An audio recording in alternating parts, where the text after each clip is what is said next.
सभी दर्शकों का प्रतिज्ञा 21 चैनल में हार्दिक स्वागत है।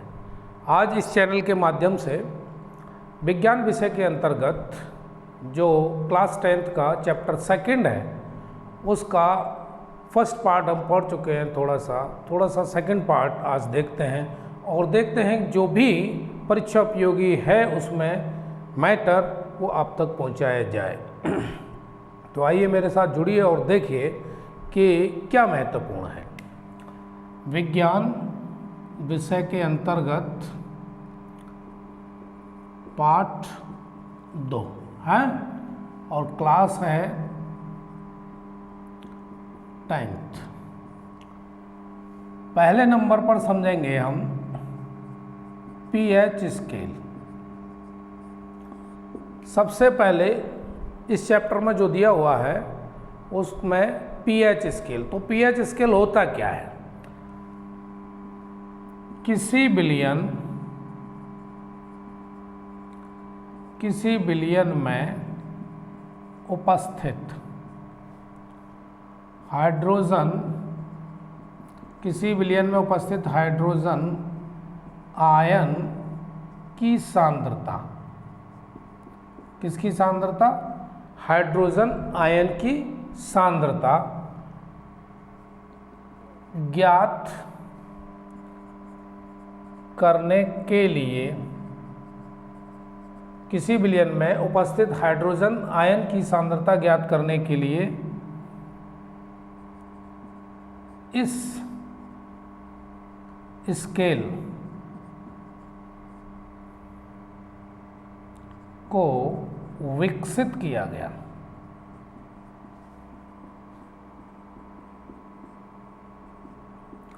जिसे पीएच स्केल कहते हैं।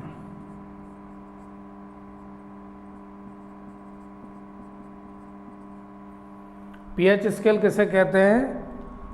एक लाइन में ये बात समझनी है, सिर्फ इतनी के बिलियन में उपस्थित हाइड्रोजन आयन की सांद्रता ज्ञात करने के लिए विकसित किया गया। किसको? पीएच स्केल को। तो इसका काम क्या हुआ? अब दिमाग में ये आया ना कि पीएच स्केल से भाई करते क्या है? करते कुछ नहीं है, हाइड्रोजन आयन की सांद्रता ज्ञात करते हैं, साफ लिखा हुआ है। तो ये बात आप दिमाग में बैठा लीजिए, अगर परीक्षा में पूछा जाए तो आप इसका उत्तर दे दीजिए। दूसरा, इसमें 0 से 14 यानी 14 यानी 0 से 14 तक संख्या होती है। यानी ये जो पैमाना, स्केल मीन्स पैमाना, ये जो पीएच स्केल है इस पर संख्या कितनी बनी होती है? 0 से लेके 14 तक। चलिए भाई जरा इसको भी देख लेते हैं। ये रहा 0, ये रहा 14 और बीच में 7। अगर हम 7 से ऊपर चलते हैं इधर तो क्षारीय प्रवृत्ति बढ़ती है। मतलब यह हुआ कि अगर किसी बिलियन का पीएच मान किससे ज़्यादा है? 7 से ज़्यादा है तो वो क्षार हो गया। ठीक है ना भाई? 7 से ऊपर। और अगर 7 से 0 की तरफ बढ़ रहे हैं तो क्या बढ़ेगा भाई? अम्लीय प्रवृत्ति। तो ये बढ़ती है। कौन सी बढ़ती है? अम्लीय प्रवृत्ति। तो पीएच स्केल में करना सिर्फ ये इतना याद है कि 0 से 14 तक भाई इसमें संख्या होती है। 0 के बाद 1 2 3 4 5 6 7 8 9 10 11 12 13 14। उसके बाद समझना ये है कि 7 से नीचे वाले यानी 0 तक ये अम्ल, और 7 से ऊपर जाओगे 14 तक ये सब क्षार। और अम्ल और क्षार किसे कहते हैं ये ठीक तरीके से मैंने पूर्वी क्लास में बताया है, आप उसको देखिए और समझिए। अब यहाँ पर ये जो 7 है ये उदासीन है, ना तो ये अम्ल और ना ही ये क्षार। 7 जिसका पीएच मान 7 है वो ना तो अम्ल है और ना क्षार है, तो ये कौन है भाई? जल। यानी पानी का जो मान होता है जल का, वो पीएच मान कितना? 7 होता है, उदासीन, ना वो अम्ल है ना वो क्षार है। और हमको इसमें क्या समझना है?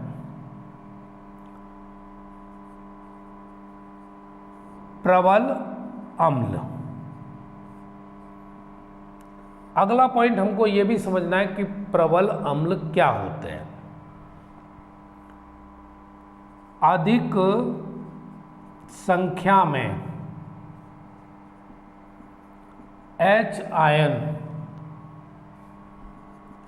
आयन उत्पन्न करने वाले। कहने का मतलब ये हुआ कि ज़्यादा से ज़्यादा जो H आयन उत्पन्न कर रहा है वो भैया क्या कहलाएगा? प्रबल अम्ल। और दुर्बल भी होगा। इसका मतलब क्या हुआ? इसका मतलब हुआ जो कम संख्या में H आयन उत्पन्न करने वाले।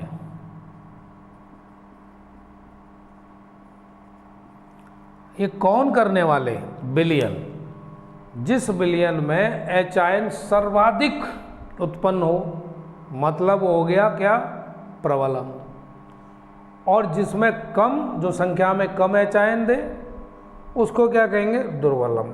तो आपको ठीक तरीके से ये समझ में आ गया कि पीएच मान क्या होता है 0 से 14 तक।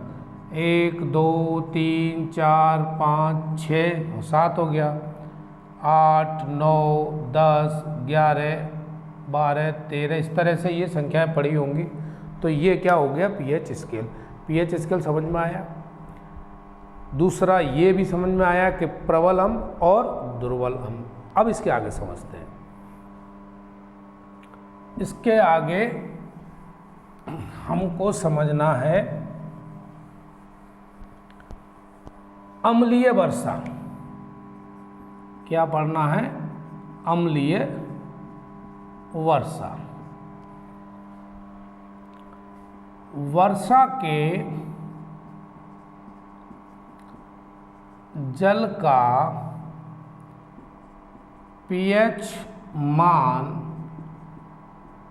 जब 5.6 से कम हो जाता है। किससे कम हो जाता है? 5.6 से कम हो जाता है, तो यह अम्लीय वर्षा कहलाती है। ठीक है भाई, बारिश का पानी है और जब वो बरस रहा है, अगर उस पानी का पीएच मान देखें 5.6 से कम हो, यानी उस जल जो बरसा है उसका पीएच मान 5.6 से कम हो, तो फिर उसको कहेंगे क्या? अम्लीय वर्षा कहेंगे। यह बात भी समझ में आ गई। इसी के साथ समझें, जो आपकी पुस्तक में दिया है प्राकृतिक स्रोत, जैसे मान लो सिरका है, तो इससे क्या मिल रहा है हमें? एसिटिक अम्ल।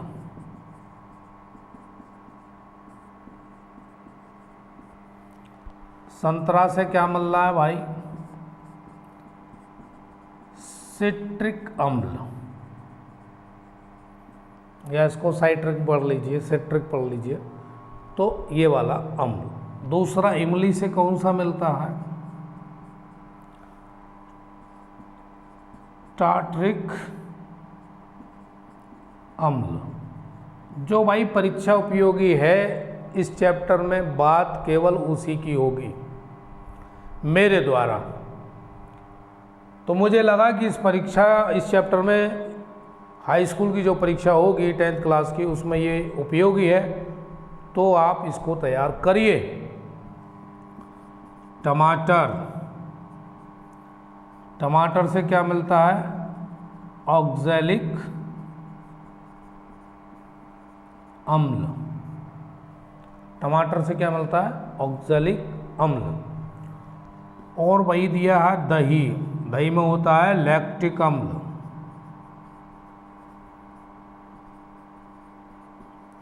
और उसके बाद लेते हैं नींबू, नींबू में वही सिट्रिक अम्ल। यह भी याद रखिए, यह भी परीक्षा की दृष्टि से बेहद इम्पोर्टेंट है। सिरका से एसिटिक अम्ल, संतरा साइट्रिक अम्ल, है ना, इमली से टार्टरिक, ऑक्जेलिक अम्ल, लैक्टिक दही से।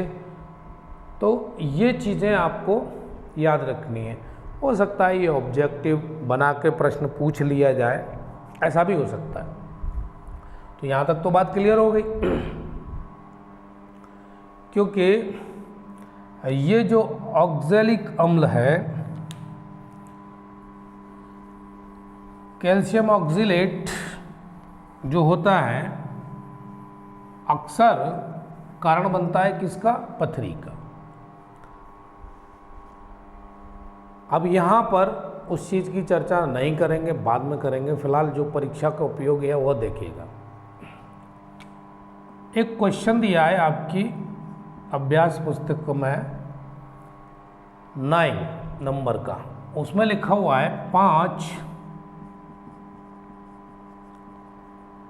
विलियनों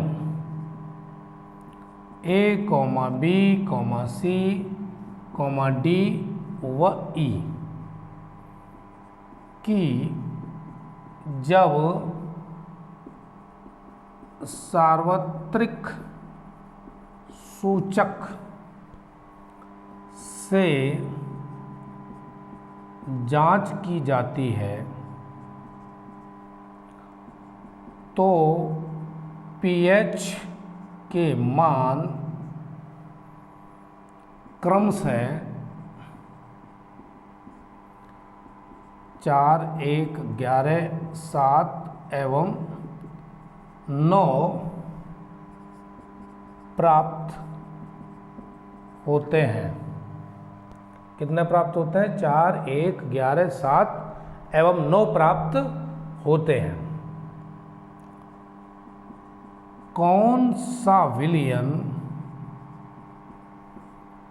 और ये क्वेश्चन मार्क, कौन सा विलयन, और नंबर ए कुछ इस तरीके से दिया हुआ उदासीन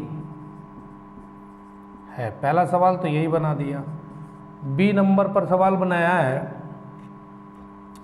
प्रबल क्षारीय, यानी पीएच मान देख के बताओ कि कौन सा उदासीन है, कौन सा प्रबल क्षारीय है। और सी पॉइंट दिया हुआ है प्रबल अम्लीय, प्रबल अम्लीय है। और डी पॉइंट्स पर दिया हुआ है दुर्बल अम्लीय है। उसके बाद ई पॉइंट पर दिया है दुर्बल क्षारीय है। ये 1, 2, 3, 4, 5 सवाल बना दिए इस क्वेश्चन नंबर 9 में। और इनसे पूछ रहा है कि भाई ये बता दो कि 4, 1, 11, 7, 9 ये जो पीएच मान दिए हुए हैं ये इनमें किससे संबंध रख रहे हैं, ठीक है ना। तो अभी हमने पीएच स्केल पढ़ा है, 0 से 14 तक उसमें निशान थे, 7 से ऊपर जाएंगे क्षार थे, 7 से नीचे अम्ल थे और 7 उदासीन था। तो यहाँ पर यही सवाल पूछा है, तो क्या करना है, इसी के संदर्भ में बात करेंगे। दुर्बल अम्लीय, तो ये तो हो गया 4। और दूसरा प्रबल अम्लीय, ये हो गया 1। प्रबल क्षारीय ये हो गया 11, उदासीन 7 और दुर्बल क्षारीय 9। अब ये सब पीएच मान ही तो दिए हुए हैं। मैं अभी थोड़ी देर पहले ही चर्चा कर रहा था कि उदासीन कितना है 7, तो ये 7 हो गया। प्रबल क्षारीय है, प्रबल क्षारीय 7 से ऊपर चला गया, तो यहाँ 7 से ऊपर देखें तो 11 ही सबसे बड़ी संख्या दे रही, तो 11 प्रबल क्षार हो गया। और ये जो दिया हुआ है प्रबल अम्लीय 1 नंबर, तो प्रबल ही होगा, क्योंकि 0 से ये मान लीजिए 7 और ये 14। अब 1 2 3 4 यानी इधर जाएंगे तो क्या हो रहा है दुर्बल, और इधर जाएंगे तो क्या प्रबल हो रहा है। ऐसे ही क्षार में चलो इधर जाएंगे तो प्रबल होता चले जाएंगे, और 14 से इधर आएंगे तो दुर्बल होते जाएंगे। तो प्रबल क्षारीय 11, उदासीन 7 बता ही दिया, दुर्बल क्षारीय। अब क्षार 7 और 14 के बीच में जो संख्या दी है वो 9 और 11 है। 11 तो आपने बता ही दिया प्रबल क्षारीय, तो बचा 9। 9 के साथ क्या करना था कि ये दुर्बल क्षारीय हो गया, और ये आपको दुर्बल अम्लीय, ये 7 और 0 के बीच में 4 और 1 था, 1 को तो आपने बना दिया प्रबल अम्लीय, अब बचा 4, तो वो क्या हो गया दुर्बल अम्लीय। तो यहाँ तक तो बात क्लियर हो जाती है। अब एक प्रश्न और इसी से जुड़ा है, वो ये जुड़ा हुआ है, इसको भी जरा देखें। ये लिखा हुआ है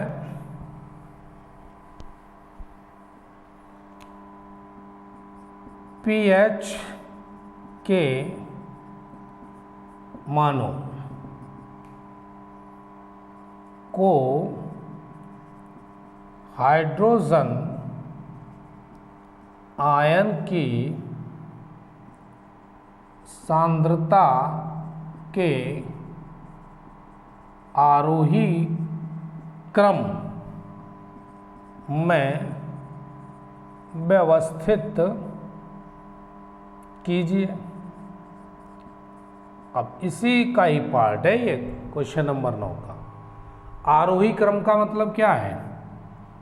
छोटे से बड़ा, छोटे से बड़ा, यानी पहले छोटा फिर उससे बड़ा, फिर उससे बड़ा, फिर उससे बड़ा, आरोही क्रम में।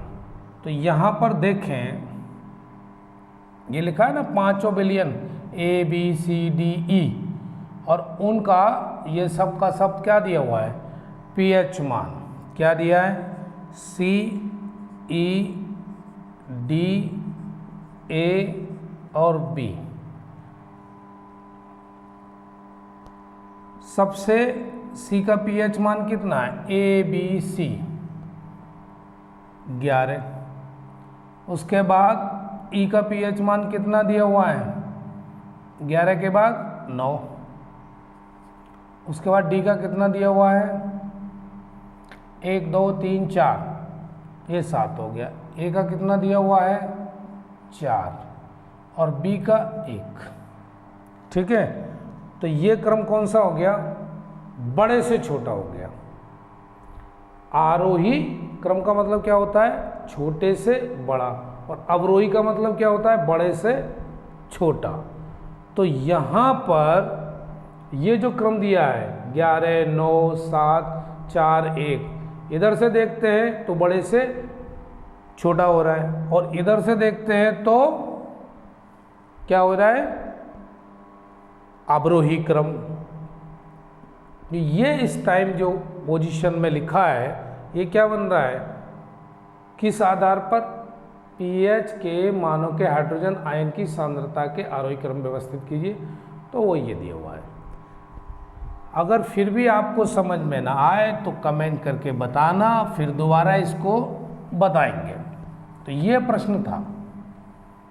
अब आता है अगला सवाल। अगला प्रश्न है किलो क्षार प्रक्रिया से आप क्या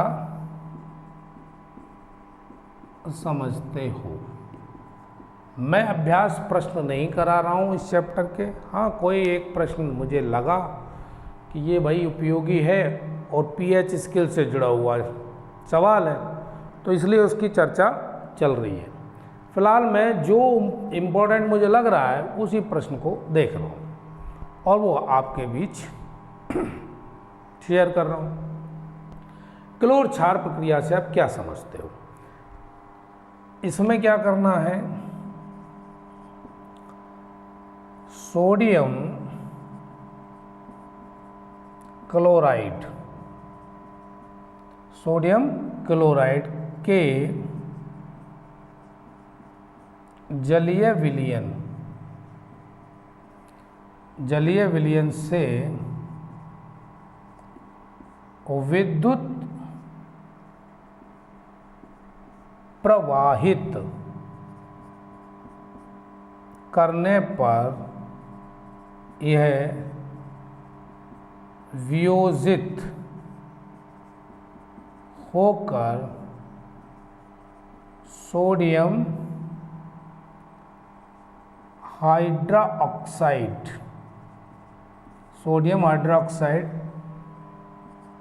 उत्पन्न करता है। इस प्रक्रिया को क्लोर क्षार कहते हैं। क्लोर क्षार कहते हैं। भाई परीक्षा में आएगा लिखने को, तो समझने के साथ साथ लिखना भी आना चाहिए कि भाई परीक्षा में पास कब होंगे, जब कॉपी पे लिख के आएंगे। और लिखोगे कब, जब याद होगा, और याद कब होगा, जब समझ में आया हो। तो यहाँ कह तो रहा है कि सोडियम क्लोराइड के जलीय विलयन से विद्युत प्रवाहित करने पर, है ना, यह वियोजित होकर सोडियम हाइड्रोक्साइड उत्पन्न करता है और इस प्रक्रिया को क्लोर क्षार कहते हैं। अब थोड़ा और समझें, 2NaCl, यह तो बन गया जी sodium chloride. Sodium chloride plus 2H2O is equal to N twice NaOH plus Cl2 plus H2। बोल रहा है ना वियोजित होकर सोडियम हाइड्रोक्साइड, ये बन गया ना सोडियम हाइड्रोक्साइड।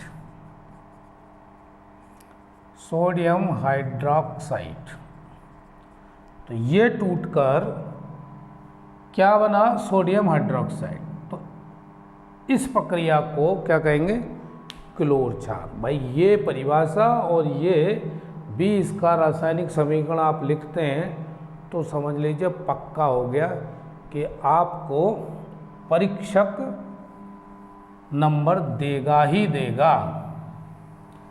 अब बात करते हैं भाई इसके आगे, विरंजक चूर्ण। अब इसका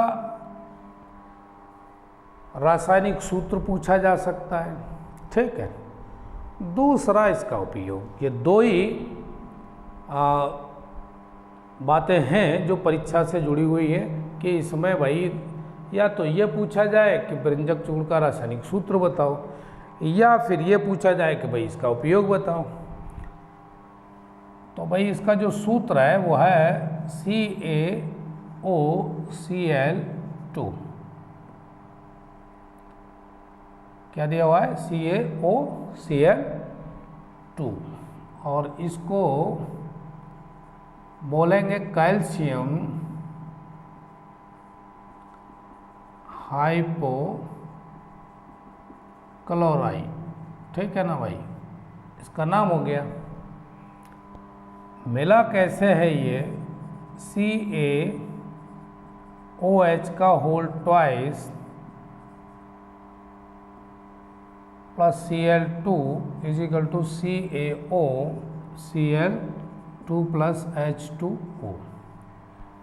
ये है बुझा हुआ यानी शुष्क, बुझा हुआ चूना। जब इस पर क्लोरीन गैस प्रवाहित की जाती है तो भाई मेरे मिलता क्या है, ये विरंजक चूर्ण। अब आप ठीक से याद रख लीजिए इसका रासायनिक सूत्र क्या है, नाम क्या है, ठीक है, और बनता कैसे, मिलता कैसे।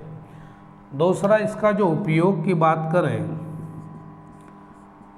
तो पहला उपयोग तो क्या हुआ, ये वस्त्र उद्योग में, वस्त्र उद्योग में। दूसरा, कागज उद्योग में।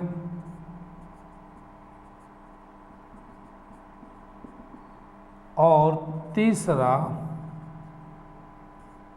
पीने के जल को जीवाणु मुक्त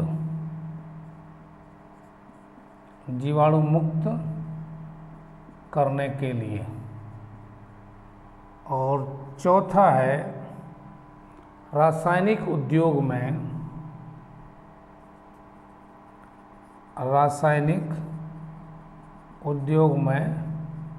एक उपचायक के रूप में। ये इसके उपयोग है। तो परीक्षा में कोई दो पूछे जाते हैं, तो कोई दो उपयोग लिख दीजिए, वस्त्र उद्योग, कागज उद्योग, पीने के जल को जीवाणु मुक्त करने के लिए, और उपचायक के रूप में रासायनिक उद्योग में। तो इस तरीके से ये विरंजक चूर्ण का सूत्र याद रखना ही रखना है। अब आगे बताते हैं बेकिंग सोडा। कौन सा? Baking soda. अरे सभी जानते हैं बेकिंग सोडा तो घर में भी होता है, किचन में इसका ज़्यादा इस्तेमाल होता है ना। तो इसका सूत्र क्या है? NaHCO3, सोडियम हाइड्रोजन कार्बोनेट, ये इसका नाम हो गया। मिला कैसे, ये भी देख लीजिए, NaCl plus H2O plus CO2 plus NH3। देख रहे हैं आप, ये चार एक साथ अभिक्रिया करके क्या बना रहे हैं? NH4Cl। क्या है ये? Ammonium chloride. Ammonium chloride. और क्या बना रहे हैं? NaHCO3। ये क्या बन गया? Baking soda, king soda. कौन कौन अभिक्रिया में शामिल हुए हैं? किस किस को बुलाया है इस NaCl ने? NaCl मतलब नमक, सोडियम क्लोराइड, इसका नाम तो सोडियम क्लोराइड है, सोडियम क्लोराइड। इसने तीन को बुला लिया है, कहना H2O तो भी आ जा, CO2 तू भी आ जा, और NH3 अमोनिया तू भी आ जा भाई। ये क्या नाम है इसका? अमोनिया। सब मिलके अमोनिया क्या करेंगे? अभिक्रिया। जब ये सब मिलकर अभिक्रिया करेंगे तो कुछ बनाएंगे। हाँ बनाएंगे, बेकिंग सोडा बनाएंगे और अमोनियम क्लोराइड बनाएंगे। तो इसको ध्यान रखिए कि NaCl ने इन तीन को भाई निमंत्रण दे दिया और बुला लिया और अपने साथ अभिक्रिया कराने के बाद बेकिंग सोडा बनाया, जो हम देख ही रहे हैं, और दूसरा अमोनियम क्लोराइड। तो ये अगर लिखते हो परीक्षा में तो भाई ये बात पक्की होती है कि स्टूडेंट को पता है। जब रासायनिक अभिक्रिया लिख दिया तो पक्का हो गया, फिर तो नंबर मिलना ही मिलना है। अब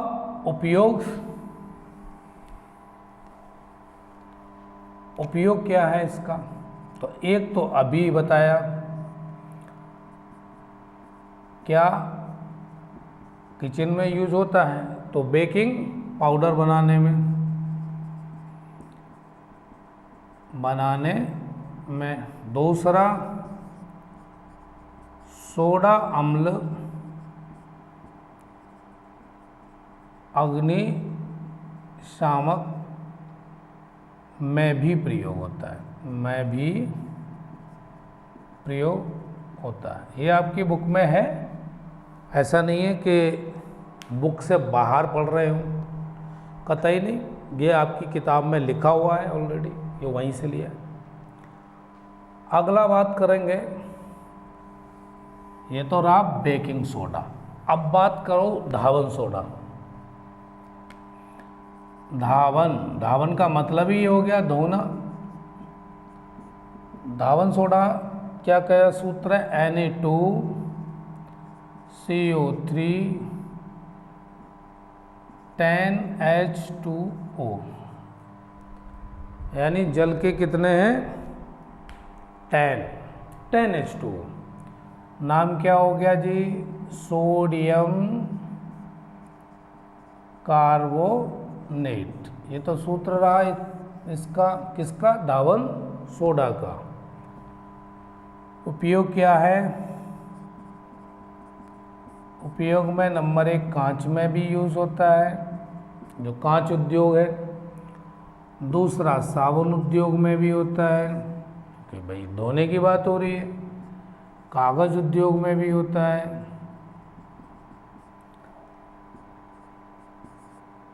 जल की स्थायी कठोरता को दूर करने में। और तीसरा साफ सफाई में। अब इतना भी याद ना हो तो फिर ऐसे स्टूडेंट के लिए क्या नाम दिया जाए, ये तो खुद ही सोचो, इतना तो याद हो ही जाएगा। अब बात करें, एक और इम्पोर्टेंट है, वो क्या है? Plaster of Paris. Plaster of Paris, जिसे पीओपी भी तो कहते हैं, और घरों में बहुत ज़्यादा प्रयोग होता है। जब घर का निर्माण होता है तो पुट्टी वगैरह कराते हैं, वो क्या है? पीओपी, यही तो है, प्लास्टर ऑफ पेरिस। सूत्र क्या है भाई इसका? CaSO4 12H2O। ये जरूर याद रखिएगा, क्योंकि परीक्षा में पूछे जाते हैं। उपयोग की बात करें तो पहला उपयोग क्या है? डॉक्टर प्लास्टर चढ़ाने में। चोट वोट लग जाती है तो प्लास्टर चढ़ता है, तो वाइट वाइट जो होता है वो क्या है? पीओपी तो होता है। नंबर 2, सजावट में, घर में सीलिंग की डिज़ाइन बनानी हो या दीवारों पर डिज़ाइन बनानी हो तो इसका प्रयोग होता है। और तीसरा, मूर्ति आदि बनाने में किसका इस्तेमाल होता है? पीओपी का। ये वास्तव में है क्या? कैल्शियम सल्फेट ही तो है, कैल्शियम सल्फेट। सही बना है प्लास्टर ऑफ पेरिस। तो कितने पॉइंट्स की बात हुई आज हमारी? चैप्टर 2 में जो भी दिया हुआ है, जो बेहद इम्पोर्टेंट है परीक्षा की दृष्टि से, उसकी चर्चा हुई। अब आज की क्लास को तो भाई यहीं विराम देते हैं, ठीक है। अब अगले दिन जो भी ईश्वर पढ़वाएगा और आप भी पढ़ेंगे, तो जो भी टॉपिक मिलेगा उसकी मर्जी, वो आपके सामने पढ़ाया जाएगा, ठीक है भाई। आज की क्लास यहीं छोड़ते हैं, मिलते हैं फिर किसी नए टॉपिक के साथ। तब तक यहीं जुड़े रहिए। वीडियो देखने के लिए धन्यवाद।